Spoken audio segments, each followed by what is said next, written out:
Break Fix Podcast is all about capturing the living history of people from all over the autosphere, from wrench turners and racers to artists, authors, designers, and everything in between. Our goal is to inspire a new generation of petrol heads that wonder, how did they get that job or become that person? The road to success is paved by all of us because everyone has a story. The Gentleman Driver gives an inside look into the lives of four extraordinary businessmen who moonlight as race car drivers at the highest levels of sports car racing. But you might be asking yourself right now, am I having deja vu? Didn't Break Fix already cover the Gentleman Driver documentary? Well, you'd be partially right. Tonight, we're actually rewinding the clock all the way back to episode 4 of season 1. But this time, instead of a panel of critics, we're joined by brothers Toni and Santiago Calderon, who were involved in the making of Gentleman Driver, to get a behind-the-scenes view on the who, what, and why, and the importance of this film. And with that, Toni and Santiago, welcome to Break Fix. Thank you. Great to be here. Yeah, nice to be here. Before we jump into the film, like all good break fix stories, there's a superhero origin. So let's talk about how you guys got into motorsports and how this led to being involved in the film later. When I was a kid, my uncle and my dad would take me to Formula One races in Mexico back in not the new remodel track, but the old version of the track. And we are both from Mexico. We grew up there and got to watch Ayrton Senna drive around many years. And I was a huge fan of Ayrton. So Santiago, were you a Senna fan as well, or were you an Alan Prost fan? Were you on the other side of the rivalry? I think I was too young to even know who I was following up. I've been an athlete and love sports, and with Tony's passion for racing, bringing it home every weekend and watching them. Our family just loved watching sports together, and racing was one of them. Fast forward many years, we moved to the US and I became friends with Rodolfo Lavin, who was Indy Lights driver. I would start saving up money, going to races with him, and I was just a big IndyCar fan, or Champ Car back then. Got lucky, got to be involved with some meetings that he had, got to translate certain things. He was sponsored by Corona beers, so there was a lot going on. And long story short, he got moved up to Champ Car back then. And I basically told him, like, you don't have to pay me. Just bring me to these races. I want to be your assistant or your helmet bitch, what we lovingly call it. That worked out and got into that world, and eventually, moved up from there, started a few different companies. Been following Tony around whenever I can to all the races. I got to go to a bunch of Champ Car races back in the day when they raced in Houston, and we went to the Texas Motor Speedway when it got canceled because they were too fast, so too many G-forces. I've met with Tony at different parts in the world to go to races, and I've gotten to work in the motorsports industry with him, helping him out with a bunch of different things, from setting up sims to helping drivers out to helping teams out. And that led to many, many years later, after being at the 24 Hours of Le Mans for a few years and winning it over a bottle of wine in Paris with some friends, decided, hey, wouldn't it be a crazy idea to try to do a documentary? And 5 years later, it came out on Netflix. So quite a bit of work, but that's how we got here. And then for the Gentleman Driver, I got to be in behind the scenes, but just at Le Mans and in Mexico. And I love being in the background, and that's kind of been my ride there, and it continues. And then obviously watching the movie and watching all that happen, it was ask Tony every couple of weeks, how's it coming? And he's like, oh, you'll see. And then we got to be in Austin for the premiere, and it was a once in a lifetime experience. Grew up in Formula One, transitioned to Champ Car, IndyCar, IRL, kart, whatever you want to call it. At the time, it had like 6 different names, but still in the open wheel world. So you made this transition from open wheel racing to endurance racing. What was that like for you? Going to your first Le Mans or going to your first IMSA race, did you suddenly get hooked, or did it take you time to say, you know what,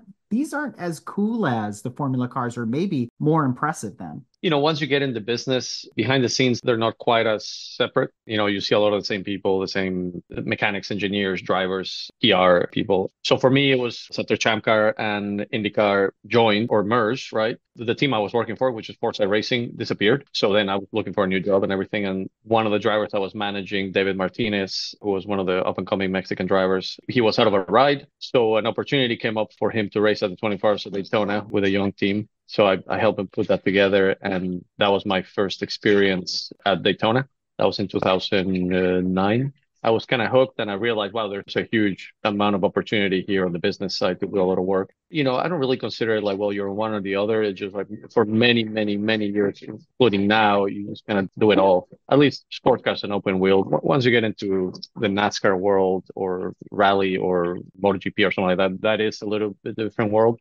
But when you're talking about IndyCar, sports cars, whether it's IMSA, SRO, ELMS, WEC, and even some Formula One stuff, it's a little more of the same world. It's different. You learn to love them in different ways, and some things are cooler on one side, some things are cooler on the other side, and it depends on what eye you're looking at it with. Well, then I'm going to turn it over to Santiago. Looking at it through your eyes as a fan, what did you like better, open wheel or sports car and endurance racing? I really enjoyed sports cars and endurance racing. My first race was 2014 or so, seeing all the classes racing against each other. And, Tony was explaining to me at the time, it was like, the prototype is X amount of faster than the GT cars, and they'll pass them so many times. And it was like, wow, and there's so many more cars, a lot more action. As much as I've enjoyed open wheel racing, and I've had, a lot more experience watching that just from everything Tony and I have watched in the past, I do enjoy the endurance racing and that kind of racing a lot more. There's so much more that goes into it. And I think something that got me the most impressed was I've been to the Daytona, I think 3 times, Daytona 24. And the fact that all 3 races I've been to come down to the last lap, it was just so crazy to be there to witness that and be like, they've gone for 24 hours and it comes down to the last minute and a half. I've been turning some of my friends to look more into the WEC or IMSA because it is a lot. There's so much more happening there. Tony, you alluded to the genesis of the Gentleman Driver film, which goes back to that 2014, 2015, 2016 season as we were putting together all the clips and working with the different drivers that are involved in the film. As we look back, we're celebrating almost 10 years of the beginning of that project, which is really interesting to do this retrospective. Walk us through the project. What was your goal with the film, and how did you choose the 4 people that you were going to follow? It all kind of started with one of the jobs that I was doing within racing was as a manager for race car drivers or like a sports agent. And I was managing Ricardo Gonzalez, who's one of the characters in the film, a Mexican gentleman driver. We had won Le Mans in 2013. By winning Le Mans in the LMP2 class, he had become only the second ever Mexican driver to win it. And when we went back in 2015, we were with a very good team and we had a very good chance of definitely winning again. So I told him like, hey, why don't we bring a film crew just in case it does happen? Because if it does happen, you won't get the coverage that the professional drivers do, because usually gentlemen drivers, they're not as followed by ESPN or NBC Sports or whatever, Sky or whatever it might be. I said, but it will be historic. So we did that. And then as we were filming there at Le Mans, he ended up not winning it, but the crew that I brought, they were fascinated by the fact that, they didn't understand this concept. Like he's a businessman, but also he's racing, against some of the best drivers in the world. And that's kind of how this whole thing started. I was like, well, while we're there, why don't we film a little more about this just in case? And so I knew a bunch of team owners and gentleman drivers and professional drivers. So we interviewed everybody and came back to Austin, Texas. And we kind of had this itch like, oh, this could be interesting. So we came up with a little pseudo trailer of what the movie could be. But that's about as much footage that we had. So it was like a 2-minute trailer. And it actually was quite interesting, kind of telling this story that has never really been told in this format. We were like, well, somebody should make a documentary about this. This is quite interesting. And we kind of looked at each other. We're like, do you know anybody that can do it? We're like, we don't. And like the people are with, they have a video production company here in Austin, but they were doing TV commercials and music videos and stuff like that. Nothing really long form like this. We're like, hey, let's research this a little bit. I've personally always been a documentary nerd. I started thinking of, I've seen hundreds of documentaries, but, if somebody made this one, I kind of had an idea in my mind of what it would look like and what the story would be. And these guys kind of went and did some research about what it takes to make a film like this. So long story short, they came up with some ideas and some budgets. And I went around and tried to go say like, well, hey, we don't know anybody else will do it. Let me see if I can figure out how to raise some money and how to get the right people involved, like the right characters and all that stuff. Thinking that it was just a long shot. And then within a week or so, I ended up finding some investors that wanted to take a gamble on it and see what would happen. And then obviously I was working with Ricardo, but then we started understanding like what are the right personalities to put on this. And one of the things that we'll discuss after you guys' review is like, I think one of the things that wasn't very clear in the movie is like the guys that we picked were the best gentleman drivers in the world. I mean, we're talking guys that are not 7 seconds off. They were 1 second off from the professional teammate while still being CEOs of these massive companies, right? It doesn't matter how much money you got. You can't just do that. It takes a lot of talent as well. So anyway, yeah, we ended up with a great group. We filmed for a year following the 4 of them. So towards the end of the 15th season into almost the end of the 16th season, without really knowing exactly what the storylines were going to be. And, we were kind of making it up as we went, as far as we had no experience filming a documentary. But like I said, we just went along with it and started figuring out that one very important thing is we knew that if we made a documentary truly about racing, there was a lot of competition. Like Senna is one of my top three favorite documentary of all time, not just racing. I think it's an incredible story, right? Or Truth in 24, like you guys mentioned in your podcast. It's fantastic. So we didn't want to compete against that. We were realistic about it. And on the other hand, doing a business documentary about like very successful entrepreneurs, that's been done in very, very impressive ways. So we didn't want to compete against that. But that little sliver in the middle of the combination of the two, we knew that was our niche. So everything we did was around that. It's not really about racing. It's not really about business. It's about like the combination of the two. And that's what we stuck with. And yeah, filmed for a year. Took us about another year and a half to edit around many times. And then eventually somehow get it sold to Netflix, which we always joked about that would be a pipe dream. And, we always said, hopefully we'll put it on YouTube and it won't suck. And, we'll be proud-ish of it. It kind of started coming together. And yeah, they started filming September of 2015 and it came out on Netflix January of 2019. So it was quite a bit of time. A lot of us became familiar with it during COVID because we were catching up on shows and they'd be suggested to us. And you also mentioned, Truth in 24, which we mentioned in our review, but you also sort of just missed the curve of Drive to Survive's popularity. So you had that opportunity to get it in front of people while they weren't so buried in Drive to Survive. They were still kind of worried about Tiger King,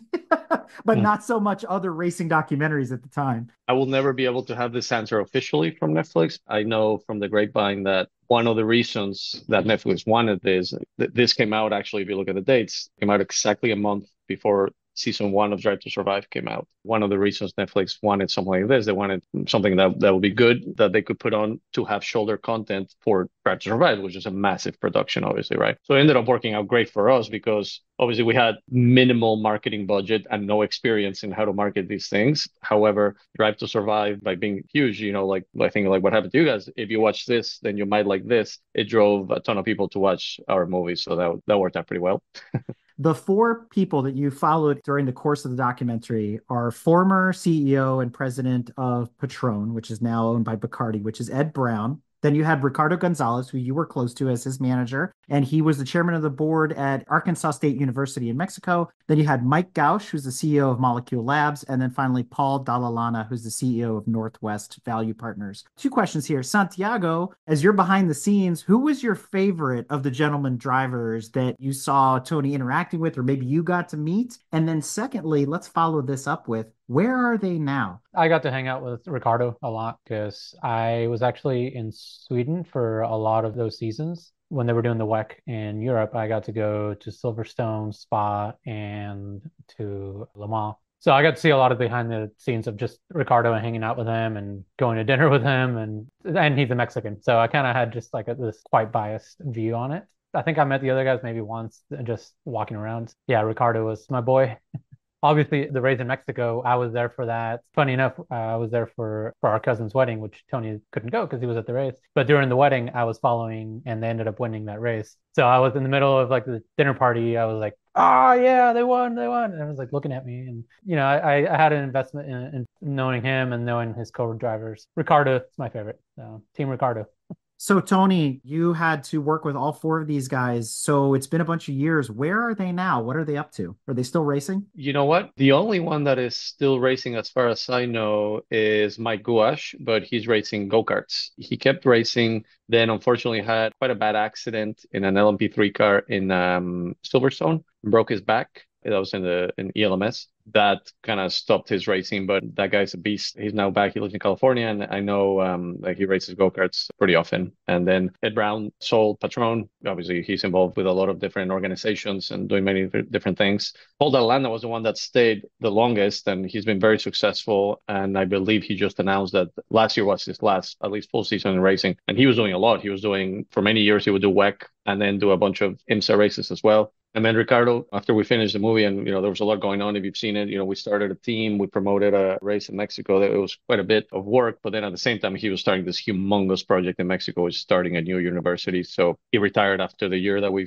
filmed. That was his last year. But now his sons are starting to race go-karts and in USF Junior. So next generation's coming up. It's hard to stay away, that's for sure. So now we're going to dig a little bit deeper into the film. sometimes gentlemen drivers are looked down upon in racing, right? We talked a lot about this in our review. It's all pay to play. And if you have enough money, they just let you in the door because you're keeping the team afloat. But then you do have some even current gentleman drivers like Ben Keating, who has done Le Mans 9 times. He just won 2 in a row with Aston and then Corvette, and he's hoping to win again this year. The gentleman driver sort of spans the gambit. But what's interesting is, and you alluded to this earlier, and I think it goes back to that concept one of our critics sort of hit on was the meritocracy that was brought up in the beginning. What was left on the table was their actual talent. As you said, these were 4 of the best gentleman drivers in the world, and that really wasn't portrayed in the film. I want to start off before we really deep dive into all those topics. What was your guys' reaction to our review of the documentary now, years later? What did you think? Were we too harsh as race fans? Were we fair? Did you appreciate our reaction? I was 50-50. Some fascinating discussions, and that's what you want, right? Like when you have a film about whatever topic, you don't want it to be too biased one way or the other. And if people interpret things in different ways, that's what you want, right? Especially obviously with the documentary. So I really appreciated that. And it was very interesting to hear on the topics. And then I thought you guys had some very astute comments about, we should have covered more of this or more of that. And if we get into it, like there's a lot of reasons why certain things get covered and other things get covered. In that situation, I thought it was great. I was a bit disappointed that you guys were taking your personal biases about what gentlemen drivers mean to the sport and taking it out on the film, which was just a journalistic way of, it's a mirror of what happens in real life. It's like if you watch a war documentary and you're anti-war, you shouldn't say people shouldn't watch that documentary because it covers something I don't like. So that part, because I think at the end of your recommendation for most of them was like, I wouldn't recommend it because it doesn't really represent racing in a good light. And I disagree. I think it just shows parts of racing, and whether you like it or not, that's on you, right? But you guys reviewed it as insiders in the racing world, of course, and as race fans. And one of the things that we really try to do, and it was a very tough balance, was to not just make it for race fans while still staying true to the racing world. So like one of the things that I was very, very strict about, whether you like it or not, at least let's not fluff it, the racing part of it, and even the racing scenes and the edits. Like, you see a lot of stuff where like it's kind of, it's not realistic. Like we try to keep very true to that. But also let's not go too deep because your target market is tiny, right? If you go deep to just the sports car fans, it's just a handful of people. We really wanted to make it more mainstream. So that was always that balance. So yeah, I appreciated the discussion, and I wish you guys would have not taken out your personal biases on the movie. And I appreciate that feedback as well. And going back and re-listening to that episode 4 years later and re-looking at the material with different eyes, wiser eyes, I think I would probably pull back some of the things that were said myself personally. So I apologize, if they came off a little too cross or a little too harsh. No, man, it's been my favorite review of the movie because it was a lot more in depth. But this is perfect, right? This is, you've done something interesting when people have very varied opinions about when it. it becomes polarizing. Yeah. There are still things that we'll get to. This is what was left on the table, what could have been done differently, what could have helped us even as the enthusiasts, but help the newbie, right? Because I'm always thinking about the newbie and the education part. And I think you just mentioning at the beginning of this conversation, these were 4 of the best gentleman drivers in the world. That was not conveyed. That was not clear. Even to me as a racing fan, I'm sitting here going, well, Bruno Senna was his teammate and this and that. And I'm thinking about his stats, and I don't know much about these guys, right? We could dive more into that, but that would have really changed the tone for all of us going, they're not just gentleman drivers, they're exceptional at their job, right? And that realigned some of the, I think, the complaints and the critiques that you guys got. But in all fairness, let's turn it to a sort of unbiased third party. Santiago, what did you think of our review, and what was your review of the film once you saw it the first time? As far as your review, I was laughing. I think like kind of like Tony said, I had like both sides because obviously it's my brother's movie. And I was like, you guys don't know what you're talking about. Well, you do know, you know too much of what you're talking about, I guess. I was kind of that target audience. I probably am the target audience that movie was for because I knew about racing and I've been at races, but not all the little details and everything that goes on. So yeah, I think the review was polarizing to both. I'm like, yeah, I agree with that, but no, you're not supposed to know about that because they're trying to explain this and they're trying to get the beginner to go in there and get a better idea. And if they want to know more about it, then go watch the races and figure it out yourself, right? Read into it. Luckily, I have an expert as a brother, so I could ask all the questions that I needed to at the races and then while filming and even throughout the editing process. I got to see a lot of rough cuts. Well, that leads to the next question, right? It was cool seeing the trailer that Tony mentioned, the 2 minute one. And then he would be like, oh, check this out. We have like a rough draft of it. So then I would watch parts of it. He's like, but you got to remember, there's going to be better sound, there's music and a narrator. So seeing it happen. And then the first time I got to watch it on the big screen, they had a pre-show at the really cool place in Austin, but it was outside and the sound wasn't fully there. But I got to see all the scenes happening, which was great. And then, of course, watching it at the Alamo Drafthouse in Austin at the premiere with the red carpet and panel and like Tony's name on the screen. I think I have a picture of it somewhere there. It says, executive producer. And don't know if I've told you before, but I was very proud of you, Tony, for that.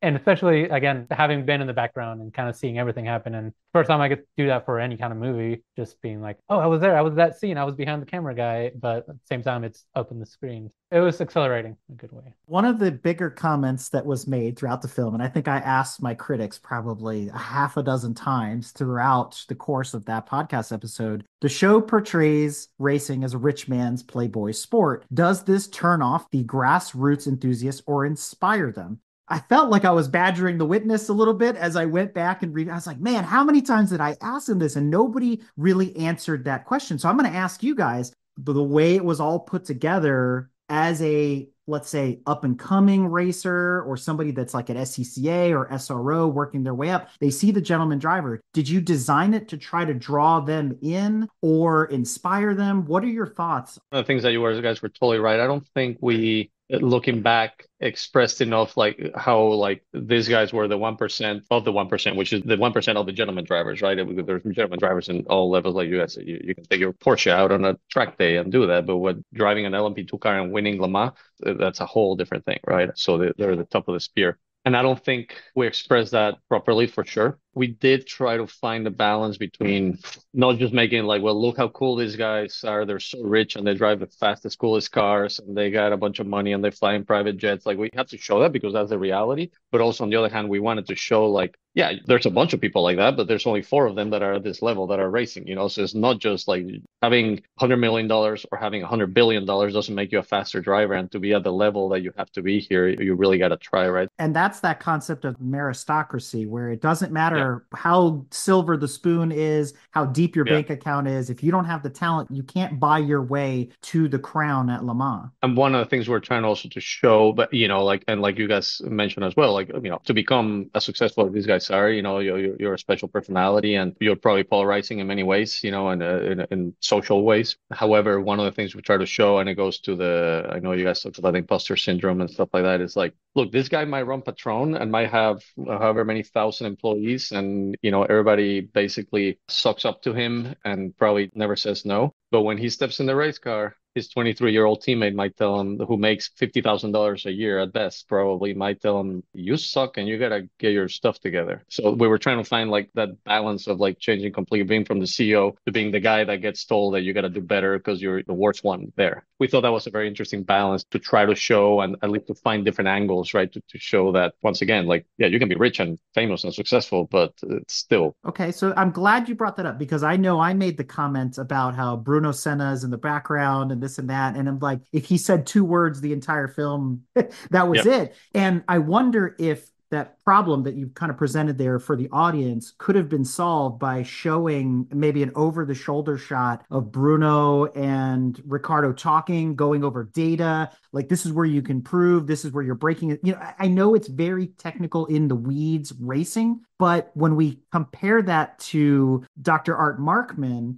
a lot of us were lost. And that was another focal point that we brought up, and we sort of like teased it, because it was like, who is this psychologist? I'm sure he's well known and all this kind of stuff, but it took away from the racing experience. So let's dive into that part of it a little bit more. There's 2 ways to dive into it. And this is the fun thing about doing behind the scenes stuff. You can dive into it like the storylines and, and how we thought about it and expressing them. And then you can also dive into the logistics of like what we filmed and what we didn't, and the budgets, and, how many days you could actually film and how many races you could go to. And at the end of the day, as rookie filmmakers, making the best of it, right? So obviously going back, if I ever do something like this again, I have about a list of 100 things that I would do differently, right? And a lot of that goes along how to capture these stories and how to keep the stories going, which similar to racing, every day of filming costs X. So you only have so many days and you got to be very strategic about them. And like Bruno is a perfect example, right? Like Bruno, he's probably the biggest name we had in the film and you barely see him. And honestly, that has a lot to do with the logistics of when he came on board the team. That was the second year of the second season that we're filming.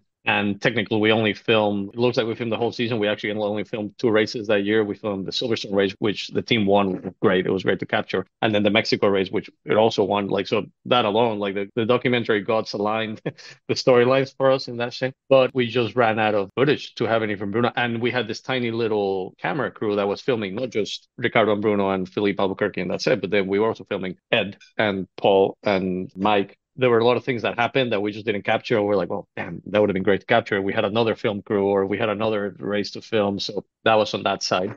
Art, Markman's side and all that stuff. In many ways, it was a bit forced and we knew it, but we also knew that we had to dig a little deeper into these themes. And a lot of them were just because you're super successful and famous in one part of your life doesn't mean that just carries over to everything else, and the fact that, like these guys will go risk their life and be humbled, by spending a lot of money and being really cool and watching good, but also doing something that they're not good at. They're probably not used to that. And we were trying to like coach that entrepreneurial spirit more, that if you're not good at something, you can still try something else. But now we get into this weird situation where, again, there's a bit of a contradiction, because if we understand that they're the top 1% of the 1% of gentleman drivers, and let's say they're only a second behind the pros, the whole imposter syndrome and the risk mitigation sort of goes out the window again, because they have nothing to be anxious about. They should be proud of the fact if you're within a second of a pro driver, I mean, holy smokes, that's amazing.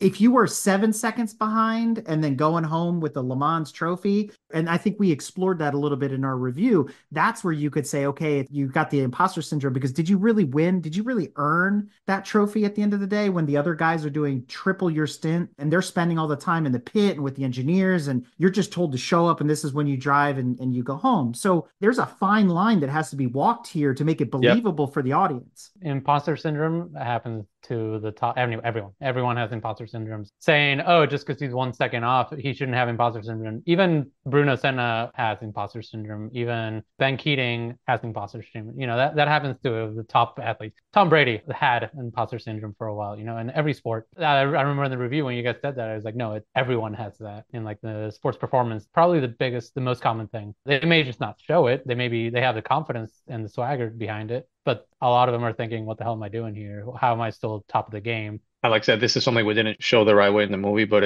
you can be a second off, but you could also be 9/10 off. And these guys that are like high performance at this level of both business and sport, they're never happy. Like they're like, yeah, I'm a gentleman driver. Everybody knows I'm the slowest one. Even if like you're the best one, it's like being the best of the worst. They don't want to be that. Plus, don't forget, like, and that scene we show at the beginning where Paul Alana crashes leading Le Mans, right? Which also there's only so much we could follow up on that. But yeah, he was paying for it, but he cost a Le Mans win to a team of 50 people or something like that by his own mistake, and he could have not made that mistake. We were trying to explore that a little bit. Like these guys are competitive to the core, regardless of their limitations by age or experience or whatever. Do you think it would have helped the audience to maybe add more of a Office or Parks and Rec style confessional where you got that vulnerability directly from Ricardo or from Ed? Because it's sort of lacking, is you miss that opportunity to hear it from them. And there were certain things that even Ricardo said that we highlighted that it's like, wow, this doesn't jive with the message that you're trying to put out. It was just contradictory. 100%. And I wish we could have had more of that.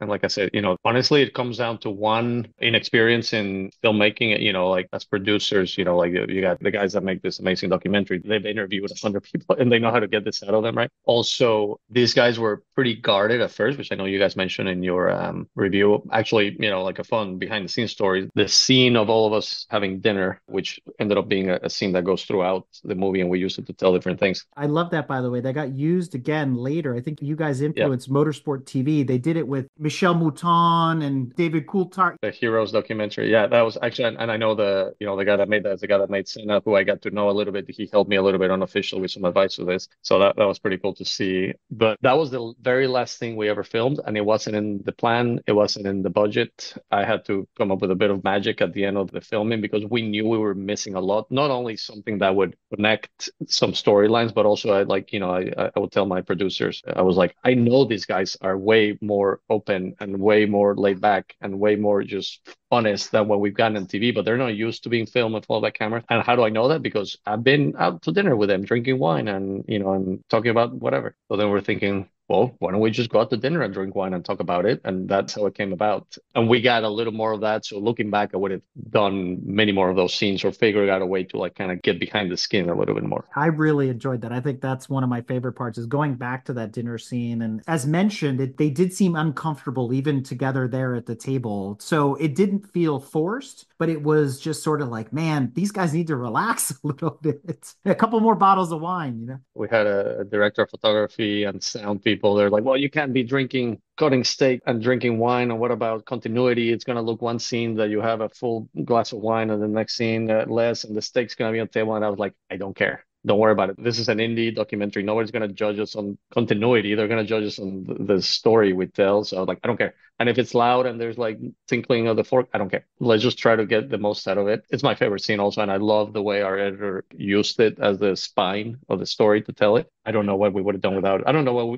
there's so many things that came together that sometimes I have a little panic and excited. Like, what if we hadn't had that? Like, what the hell would we have done with it? Like winning the race in Mexico, it all kind of just, it looked like it was made to be, and it closed a lot of storylines and stuff. So we got lucky in many ways. Did Netflix kind of box you into the 88-minute magic length, or was that your guys' choice? Actually, Netflix, we didn't even begin discussions with Netflix until the movie was completely finished and done. So we took a different approach. Also, learning about the business and distribution and the entertainment world, which I'm still learning about, but obviously much more experienced now. But we had no idea what we were going to do with this movie. We knew we wanted to make the best possible movie with the resources and the experience that we had. And then after it was 99% finished, that's when Netflix said, okay, we're interested. And then after that, honestly, they just asked us for like subtitles and a few little things here and there, but nothing else. So no, the 88 minutes, 83 minutes actually, an hour 23, whatever that is. It just kind of worked out. We try to make it as concise as possible. If you saw the first cut, it was 4 hours, obviously impossible, right? And it was terrible. But then after that, we went to 1 hour 40, then 1 hour 30, then 1 hour 29, and then 1 hour 27. And we're just trying to keep it as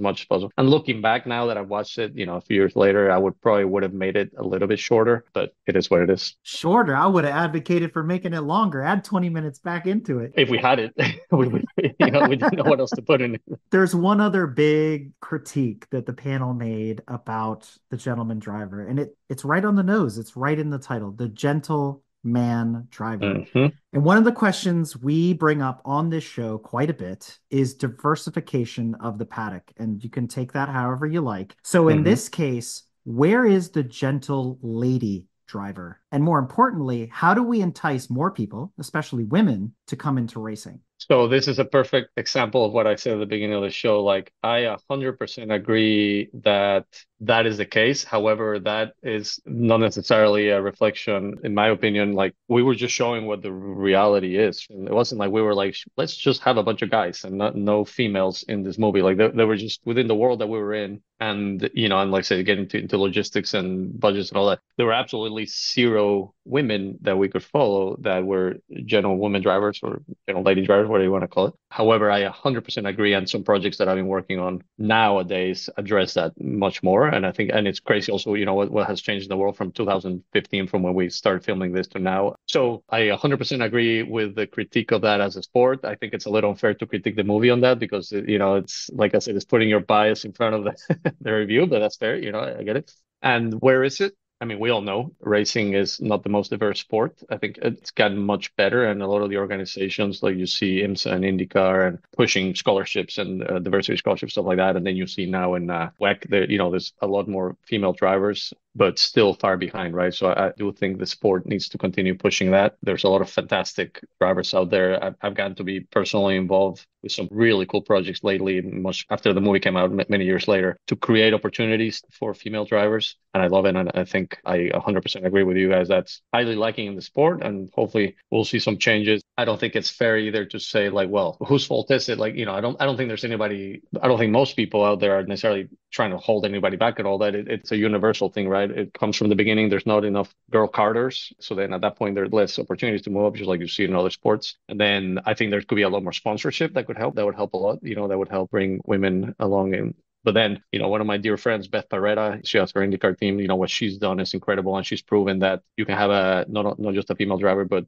mostly female-led crew, both working on the cars, doing the pit stops and engineering, marketing. And it just takes somebody like her to really help push it along. And I hope that, that we can keep pushing that way. And like I said, some of my new projects, we're trying to figure out a little grain of sand on our side and how we can help with that. So, Santiago, you were nodding your head while your brother was talking. What are your thoughts on diversifying the paddock? I was nodding because I've seen since 2015, 14, when I first started going to the races and being behind the scenes with Tony and being in the pits and all that, to even I got to go to Daytona this last year, and just the amount of women that are represented both as drivers and as just part of it, and not just as lane girls as they used to be in the Champ Car and all that, but they're actually kicking ass out there and getting stuff done. I think it's been growing, and I'm very proud of just that. Is a change, kind of like Tony was saying. It's such a unique sport where in all sports right now it's a male dominated system, but we're starting to see a change. And that reminded me that even the NCAA women's, more people have been watching the women's side than the men's side or something like that, which is crazy. I'm really glad you went there, because one of the things that I always put a big pin in is the fact that motorsport is one of the only sports where it can be completely co-ed. It doesn't have to have this delineation between men's basketball and women's basketball. And I never understood the concept of Formula W.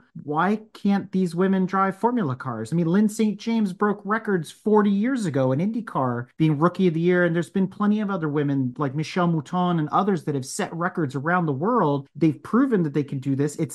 I hate to say, somebody else has referred to drivers as the meat behind the steering wheel. It doesn't matter what gender, color, race, ethnicity, creed you are. It's the machine and the person together that are out there competing. So I want to get your guys' thoughts on maybe the unification of some of these series. Do you see that happening in the future? I hope so. I mean, like I said, it's W Series and now F1 Academy, right? Whatever it is. Beth Paretta, she has strong opinions on that, and they're what you think, right? It might be going backwards a little bit, but look, at the end of the day, I think at least it's doing something and is giving women some opportunities. However, like you said, a meritocracy, right? Like the stopwatch doesn't know who's driving, how old they are, what gender they are, what their social economic status is, what their race is. It doesn't matter. And it is one of the very few sports where you can have that. You will hear probably at the very high level, maybe like an F1 or IndyCar, there's probably a bit of a physical like strength component with the super high G forces. I say that, and then you see like Simona Silvestro, who's been incredibly competitive and whatever you put her in, right? IndyCar, Formula E, anything like that, right? So I think it's really more about the grassroots part of it, because like anything else, like any sport with gender, race, nationality, like if you don't have a strong grassroots, then the pyramid just gets much smaller as you get to the top.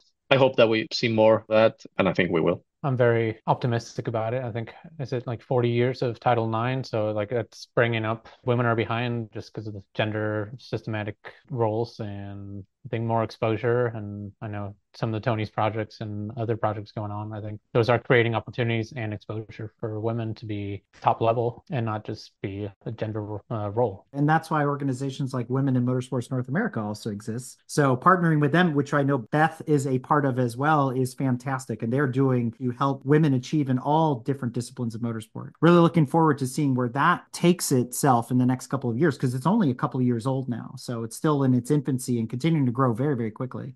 We talked a lot about different things could have done, should have done throughout this talk. Tony, what do you think was left on the table? If you could go back and do it over again, what's the thing that you would change? I would have been a lot more aggressive with capturing those awkward moments, right? And those difficult moments. I assume, from some friends I've made in the entertainment industry now, like that's a hard part, right? But, when you see the really, really in-depth docuseries and documentaries and, these directors and these showrunners that have this incredible way of like putting the camera right here with somebody while they're going through something incredibly difficult, whatever that might be. So I would have loved to do that. I actually hold my ground, which is a little bit of like against what you guys were saying about going more into detail on a lot of the racing. I mean, maybe a couple of things here and there explaining more in detail what the racing was. We made a very painful one for me, but I knew we had to do it, that we were not going to get into LMP2 and GTD and LMP1 and ELMS versus WEC and a lot of those details, because once again, that makes your target audience much smaller. And we were really trying to go for a wider one. I do wish we would explain a little more kind of like the concept of like why these guys, they were a little different, right? And why they were very successful as gentleman drivers. I wish we would have had more experience when we made it, like I made a lot of mistakes. Our first edit was terrible, so we had to kind of start from scratch after a year or so, and that was concerning. But then we had this incredible editor, Justin Barclay, that joined us, and he kind of really revived the story. So that, and then honestly, I wish we would have had more experience on the marketing side of things, because I think this could have gone bigger. Obviously, having a Netflix is already kind of built in marketing, but I think we could have done much better. And so no, if I did it again, I would do it much differently. But also, it's probably one of the, if not one of the most proud projects of my life. And it's kind of weird because I'm a racing guy, right? I'm not, but then, you get into these things like, oh, you made a movie, a Netflix movie, which is crazy. So definitely something I'll be proud to tell my grandkids about one of these days. Santiago, real talk. You want to tell your brother the one thing he should change about his movie? I don't know. Put me more in it. You're the guy stacking the tires in the background, right? Yeah, something. Yeah. No, or put me in every scene, kind of like a Where's Waldo. But it was fun to kind of just go through and see everything like it being developed, and the dream of Netflix and then the realization of Netflix. It was really cool to see. I'm just a fan. I'm an outsider. I'm the behind the scenes guy, and I really enjoyed just being part of what I could be part of, especially more on the personal level with Toni. And so, yeah, I don't know what he could have changed. I'll tell you what, speaking of imposter syndrome, I wish I would have had less imposter syndrome, because when you have that as you're doing something, like I said, you push harder, right? Like you're not like, well, can we film this? Or talking to the organizations, can we get permits to, or the rights to do this or that? Or even honestly, my negotiations with our agency and Netflix and all that stuff. At the time, I was like, whatever, just give me a thing and I'll sign it, which has then bit me in the ass quite a bit down the road in no major ways. But, if you want to look at it, like I wish I would have been a lot more aggressive on the business side on how to like be able to take this even further. That begs the question. So what's next, Toni? Any other projects? Is there a Gentleman Driver 2 in the works? Anything else coming up? There's no Gentleman Driver 2, because I think even the title itself is no longer applicable, as we talked about, and that's something we realized. I have been on and off working on, I want to call it a sequel, I want to call it a spin-off. I'm on my third or fourth try of this project, which is a docu-series, not necessarily about gentleman drivers anymore. It's more about the behind-the-scenes world of Pro-Am racing, because there's a lot of cool stories in the Pro-Am world, not just the drivers, but the crews and, the mom-and-pop operations. And that, again, that might be like in IMSA, Michelin Pilot, there might be a team. There's literally a team of a family of dentists that just do their own thing, and then they're racing against the Hyundai Herta factory team, right? Like, so there's a lot of cool stories there. You see a lot of that in SRO. Exactly. Yeah. So there's a lot of cool stuff there. So that's something that we've been trying for quite a while. In fact, I partnered with Brad Payton, who's a big time Hollywood director who has a huge movie about to come out on Netflix. So we've been working on that. But it's tough, man. And that's a docu-series, so it's 10 times the budget because it's 10 episodes instead of one, whatever. And then more recently, I've gotten involved with a very, very cool group called the Rafa Racing Club, who are working on some really, really cool projects, and both in racing and in entertainment. So I had kind of the experience, and we all start working together, and I'm very excited about that, where we filmed pilot for something we call the Shootout, which is a competition show. We had 9 female drivers from around the world come into Texas and do a competition like Top Chef style for a whole week, and we filmed the whole thing. And then the winner now her name is Caroline Candace, a very talented and impressive young French driver, and she's now racing full-time in Porsche Sprint Challenge, sponsored by us. And then we're following that. We got another super cool story that we're following as well, which is Ian Porter, better known as Crimsix to any gamers out there. He's one of the most successful Call of Duty player ever, turned sim racer, and now turned real life racer. And we're working with him both on his racing career and following his story, also racing in Porsche Sprint Challenge. And he showed up at Sebring about a month ago for the Porsche Sprint Challenge race. Had never taken a non-virtual green flag in his life.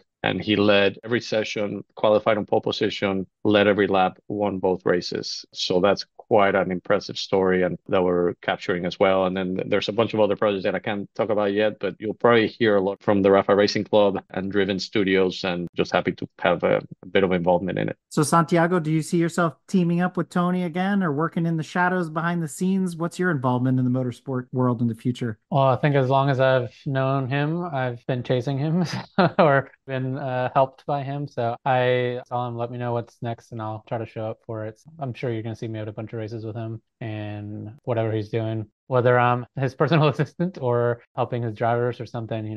I've definitely fallen in love with being at the racetrack and I can't wait to get back out there. Well, and I think Santi's being humble. He's a professional mental strength coach. He's worked with many drivers in both open wheel and sports cars. And now, looking at putting together packages that help not just any driver, whether it's young driver, pro driver, or gentleman driver, kind of work on that kind of mental strength side of things, which is racing is about as mental as a sport that you can have, right? Racing and golf, I would say, are those two ones. So yeah, I'm sure you'll see him around. Well, guys, we've reached that part of the episode where I invite my guests to share any shout-outs, promotions, or anything else that we haven't covered thus far. You can follow me on X or Instagram. You can find me there, Toni Calderon 1. More importantly, follow Rafa Racing Club. We're doing some really, really cool stuff there, and that you'll see soon. And then Speed Group, that's a company that we've always had if you're a young driver that needs help.